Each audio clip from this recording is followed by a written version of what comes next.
Estando no curso de psicologia, você provavelmente já ouviu falar ou está estudando agora um transtorno conhecido como TDAH, ou melhor, transtorno de déficit de atenção e hiperatividade.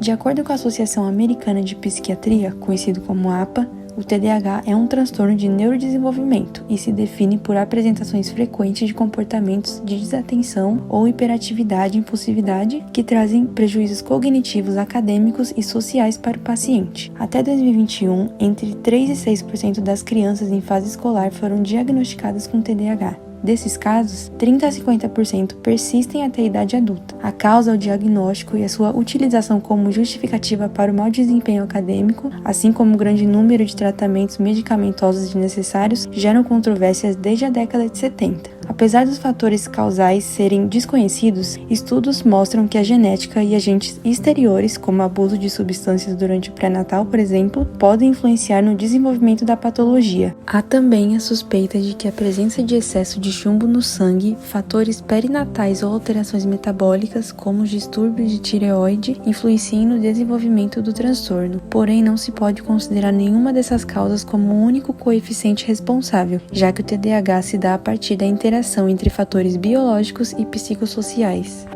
O médico escocês Alexander Crichton publicou o primeiro estudo sobre o transtorno no século XVI, evidenciando sintomas ligados à desatenção apresentados por jovens de forma similar. Ele vem a ser mencionado pela primeira vez como distúrbio de reação hipercinética da criança, na segunda edição do Manual Diagnóstico e Estatístico de Transtornos Mentais, conhecido por DSM, onde davam ênfase à hiperatividade como sintoma. Graças aos estudos da Universidade Canadense McGill, fica conhecido como distúrbio de déficit de atenção, no DSM-3, pois se define que o prejuízo maior era causado pela desatenção. No entanto, no DSM-4, o transtorno tem sua nomenclatura mudada para como conhecemos hoje, e novos critérios definidos que se assemelham aos observados por Crichton nos jovens do século XVI. O transtorno, então, separa-se em 3 características: a desatenção, definida pela dificuldade do sujeito de prestar atenção em uma tarefa por um período de tempo prolongado; a hiperatividade, definida pela inquietação motora e agressiva, que pode diminuir através do desenvolvimento etário do sujeito; e a impulsividade, definida pela ação sem controle racional. Porém, essas características podem ou não aparecer claramente no consultório clínico, pois o ambiente controlado do consultório pode afetar o comportamento do indivíduo.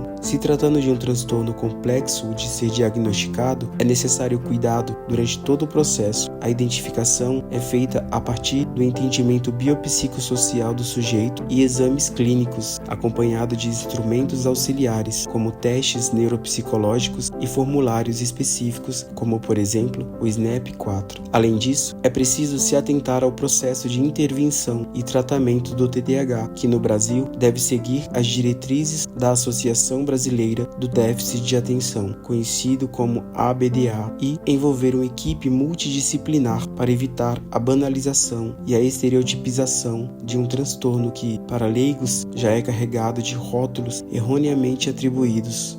Sendo habitualmente identificado em crianças e adolescentes, é de extrema importância que a análise e determinação de um diagnóstico não se dê precipitadamente. Alguns comportamentos que são observados durante os primeiros anos de vida do sujeito são facilmente confundidos como sintomas de uma patologia, principalmente em ambientes escolares.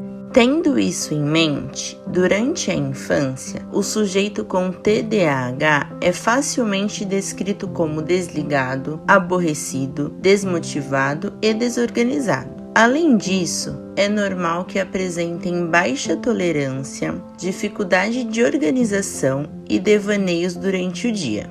Sintomas como esses podem facilmente ser julgados como algo individual do sujeito, banalizando a causa e definindo o sintoma como falta de vontade ou procrastinação. Para que nenhum dos dois erros de julgamento aconteça, deve-se analisar o histórico cultural, social, econômico e pessoal do sujeito. levando em consideração as problemáticas institucionais e também o déficit na formação de profissionais em relação aos jovens que apresentam os sintomas do transtorno. Já na fase adulta, o diagnóstico do TDAH vem frequentemente em um conjunto com o transtorno de personalidade antissocial, advindo de um transtorno de conduta na adolescência. Traz como agravamento a baixa empregabilidade, um pior desempenho ocupacional e o aumento na taxa de criminalidade.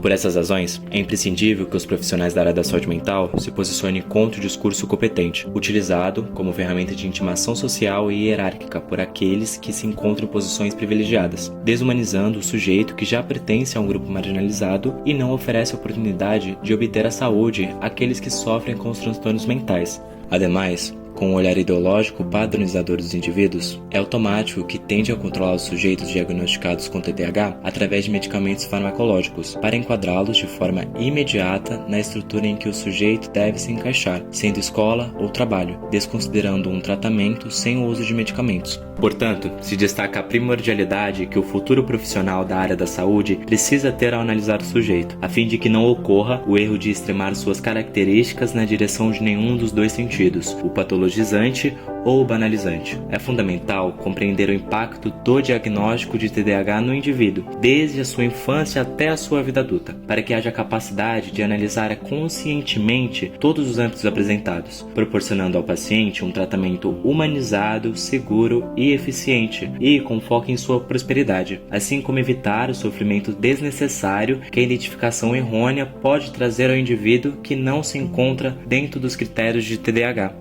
Obrigado pela atenção e um bom estudo para você.